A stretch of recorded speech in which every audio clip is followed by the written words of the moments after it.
Welcome to Hillary Topper on Air, the podcast you can't afford to miss. COVID-19 has changed everything from the way we work to the way we socialize. But how has this pandemic altered the innovative landscape, especially on Long Island? I'm Hillary Topper, and this is Hillary Topper on Air. Today, I'm really excited to be speaking with Gregory Zeller, who is the Vice President and Editor at Innovate Long Island. Hi, Greg. Welcome to the show. Hello, Hillary. Thank you for having me on. Of course. So tell us a little bit about yourself and your background. Well, I'm Gregory Zeller. I've been a journalist for about 30 years in various capacities, writing and editing, mostly for newspapers, and mostly here on Long Island.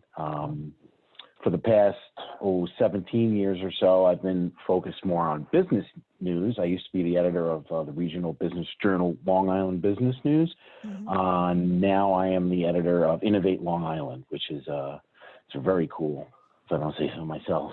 It's a website that covers the innovation economy on Long Island in all of its myriad forms. And there's a lot of innovation on Long Island if you think about it. We have some cornerstone world-class laboratories. We have a lot of investment groups that pay attention to the science coming out of those laboratories. A lot of that science is being spun off into businesses, and so when investors look for opportunities like that, we have tons of restaurateurs, craft beverage makers, right down to the guy in his garage building a better mousetrap. So there's all kinds of interesting things to talk about. So before we really get going, I want to find out a little bit more about Innovate Long Island. This is a news site, right? And can you talk to me a little bit about how it originated and what you hope readers get from this site? Sure. Well, we actually went live in 2015, so we're into our 6th year of publishing now. We were started by a man named John Komanicki, who listeners may remember as longtime publisher of Long Island Business News. John passed away in 2017, a couple of years after we started this thing. But he had the great vision to realize that there was all of this innovation happening on Long Island in places like Brookhaven National Lab, Cold Spring Harbor Laboratory, the Stony Brook System, Northwell Health obviously is enormous, very innovative. And these places all have researchers and laboratories and all of these amazing things happening, especially the universities. And nobody was really talking about this stuff. So, Forbes may stick its nose in once in a while to write a story about something happening at Cold Spring Harbor Laboratory or something. The Newsday may stumble across a great story every now and then. But as far as a hardcore focus on the amazing science and innovation happening on Long Island, nobody was writing about it. John saw an opportunity there, and he asked me to come with him. He was going to start this thing. It was a 2-man show. It was him and me. And I was going to write, and he was going to we were going to build this thing on John's very broad shoulders. John's a bit of a legend in these parts. He had a very long and successful career, much of it on Long Island. And if you're going to start a bit of frontier journalism like this, it's good to have a name like Komanicki at the start, because he gave the whole thing instant credibility. And his vision, which is my vision now, was to educate and to enlighten and to entertain. We both felt that innovation is Long Island's best socioeconomic hope, always has been. You know, if you look back to the days of the aerospace industry, World War II, that's so many tens of thousands of people were employed here on Long Island.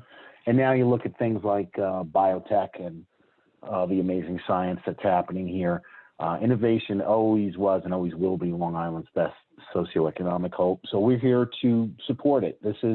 It's not fake news, but it is advocacy journalism. We are journalism with a purpose, which is to beat the drum for the regional innovation economy. So, the next guy that wants to build a widget might get an idea on how to do it or where to look for funding, stuff like that.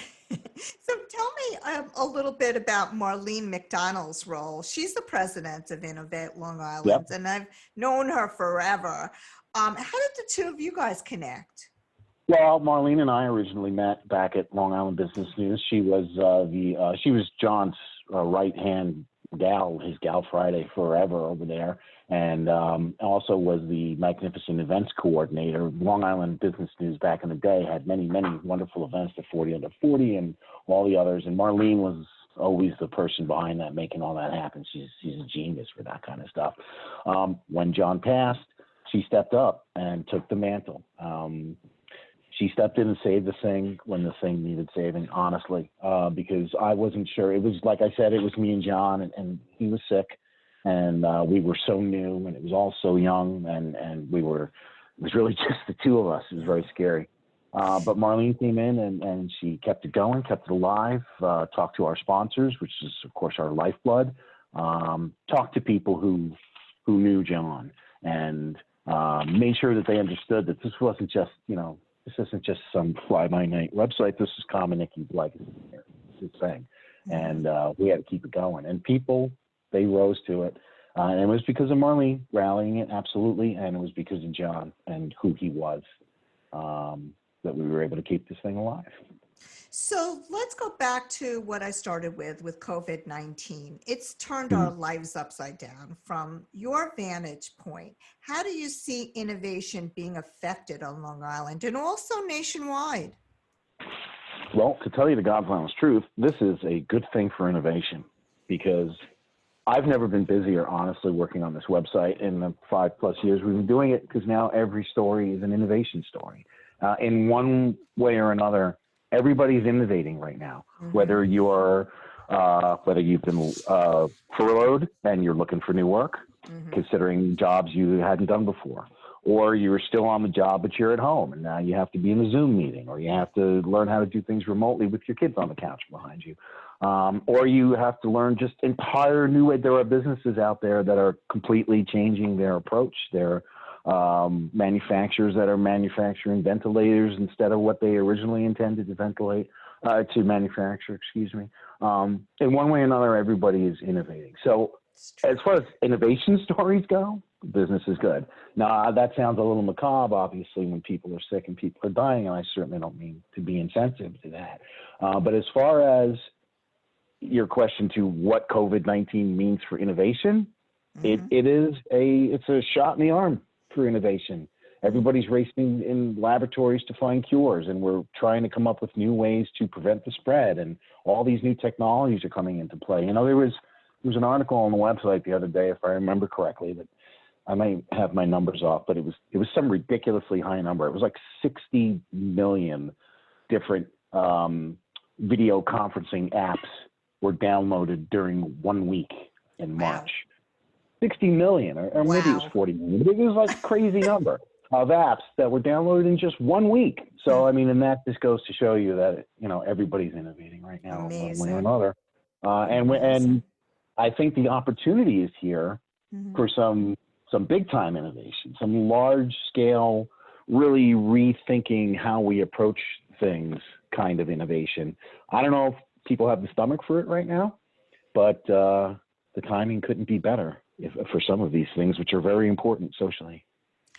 Absolutely. Now, before we move on, I just want to mention that I am so appreciative of our sponsors and must take the time out to thank them. Please support our sponsors and tell them that you heard about them on Hillary Topper on Air. Special thanks to the Russo Law Group, the Profit Express, and Fortunoff Fine Jewelry. So back to you, Gregory. We're talking about Innovate Long Island and the face of innovation during COVID-19 pandemic. I think people often think of innovation as big ideas. What's your take? I think that people maybe have a fundamental misunderstanding of what innovation is. Although describing it as big ideas, that's pretty close to the mark. I think more people look at innovation as the next big product, or the next, now all TV is, instead of, network TV, now everything is streaming TV. That's innovation. Yes, that is a form of innovation, but innovation is more about, less about the next big thing or the next product than it is about new ways of thinking. I think that the world is learning that lesson right now. I mean, it's in all of our faces. The technology is already there. Zoom technology existed before the pandemic hit, but now we're all incorporating it, and we didn't think of that before. But for us, innovation is as well. Now I have to take these tools that are out there and redo my toolbox so I can exist in this new era. That's innovation, and innovation has always been about new ways of thinking. So, but that's not to say that it's not cool when that guy invents that new mousetrap. I mean, that's awesome too. We love that kind of stuff. I love the new invention stories, the gadgets and things like that. So it's fun. So talk to me now about some examples that you've seen businesses doing, innovations that they're doing during this time. Well, one of the features we have on our website is called Voices. It's a rotation of guest columns by a sort of carefully selected group of writers that each brings a unique perspective to the innovation economy. One of the writers is Harry Aurora. He's the CEO of a company called iTutor, which was digital education, online education, before online education was a must. He was distance learning before distance learning was cool. So now there's another example of what I'm talking about. The technology existed. It was already there. Some districts, including districts on Long Island, were already availing themselves of this technology. Some weren't.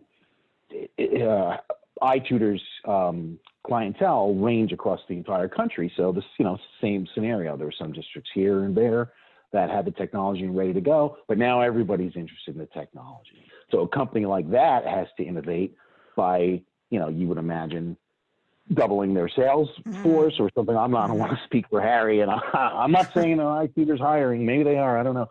But companies like that, which are built exactly for a situation like this, can't help but to innovate just by growing. Obviously, everybody's working at home. So every company that I write about has got people scattered, remote workforces. One of the best examples was a company called Intelligent Product Solutions. They, I don't know if you know Mitch Maiman, his company in Hauppauge.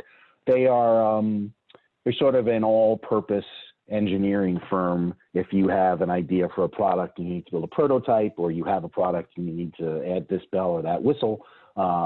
Everything from software to actually building machines, they do it. Now, you would imagine that a company like that has got a factory floor, and it's got assembly lines, and it's got teams of people that have to work together that can make the robot think this and do that. And a lot of disciplines coming together. Not exactly the kind of scenario where you would imagine remote working is going to work. I mean, like I said, there's probably a factory floor with an assembly line, and everyone's hands-on building of stuff. But they're making it work. They have shifts of people that go at certain times at certain places and do things physically. A lot of their work is thought work that can happen remotely. So they've redoubled their efforts to make sure that they stay connected. Mitch is a brilliant man a very good leader who makes efforts to stay in touch and make sure that his team hears from him every day. Nobody's left in the dark, wondering what's going on. Those are the kinds of things that are happening right now, really across the board, by the good leaders, the leaders who understand that communication is key. I've also seen examples, I'm not going to name any names, of just people who are just left hanging. Yes, they still have their job. Yes, they're working remotely, but they don't hear from their boss for 2 or 3 days, and that's when the mind starts to fill in the blanks and people start to worry. And that's really how efficiency can take a hit. If people aren't mentally engaged and in the loop and communicated with properly, that's when things can start to fall apart. Wow. Well, back to Innovate Long Island. So tell me a really exciting project that you're currently working on, or what's next for you guys? How are you innovating? Well, it is, as I said, we're into our 6th year of publishing now, and we have a really good thing going. I'm not going to compare our readership numbers to other publications, but the readers we have, which is a fair number, they are the readers we want. They are the innovators. They are the makers and the doers and the investors and the inventors. It's all those people that sort of work together. So we have a good thing going. We've been servicing that audience well. People like us. We have our 3 newsletters every week, high number of subscribers. We have the website, which we update every day, great number of visitors. But, all things must change. All things must continue to grow or die. And if this really is to be a new era of innovation, we're going to have to lead the way. So we're coming up with ideas on new features. We're putting together, we are revamping and expanding the voices rotation that I mentioned earlier, bringing on new writers with new visions to share and new perspectives to share on the innovation economy. We're coming up with a new podcast library that I'm very excited about. What we're going to do is cultivate some of the more innovation-focused, more highly produced podcasts from across Long Island and put them together in a sort of instructional library, much like the Voices library, wherein each of the podcasts has a particular viewpoint to share or take on the innovation economy. And then we could put those all together and visitors will be able to come to the site and learn something new. Those are the ways that we want to help educationally. We are here to teach, we are here to entertain, but also primarily to teach. And something like the Voices Library or a podcast library, what I like to call short attention span theater.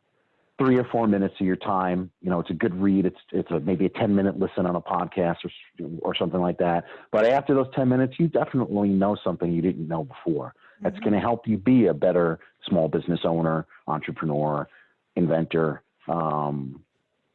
I personally love that kind of stuff. I don't know if it's just a reflection of my own minuscule attention span, but I like the quick hit stuff, and we're looking at as much of that kind of stuff as we can, and of course to keep doing what we're doing. It's still a 2-man show, it's still just me and Marlene, and I'm on the site, and she's taking care of the business end. So there are ways that we can innovate, and we are exploring them, as long as they hit the marks of being informative and entertaining. Well, it's very well written and it's engaging. And I think everybody, all my listeners, should go check out the site. So I think they should too. So Gregory, tell us how they could get in touch with you and learn more about Innovate Long Island. Well, I am always available at gregory.zeller@innovateli.com. And of course, our website is always there at innovateli.com. Right there on the front page, there's a sign up button that you can get our free newsletter 3 days a week. And that is chock full of, it references you back to our website and all the stuff that's cool there. But I also go around the entire planet really a couple of times a week and just find the most interesting innovation type content that I can, and I shove it into this newsletter every week, and people seem to enjoy that as well. So we are here. We are meaning to be a resource, and like I said, not to downplay the tragic side of this pandemic, because it's truly horrible, but it's good that for innovation, and we have a lot to write about. So there's a lot going on the site. Well, thank you so much, Gregory, for being on the show and for sharing your knowledge and expertise about Innovate Long Island. I also want to thank our sponsors, the Russo Law Group, Profit Express, and Fortunate Fine Jewelry. And last but not least, I want to thank you, our listeners, for tuning in each week. If you want more information on this show or any other show, visit our website at HillaryTopperonair.com. That's Hillary with one L, HillaryTopperonair.com. Or you can find us on Spotify, iTunes, Google Play, and now even Amazon Alexa. Have a great week, and we'll see you next time.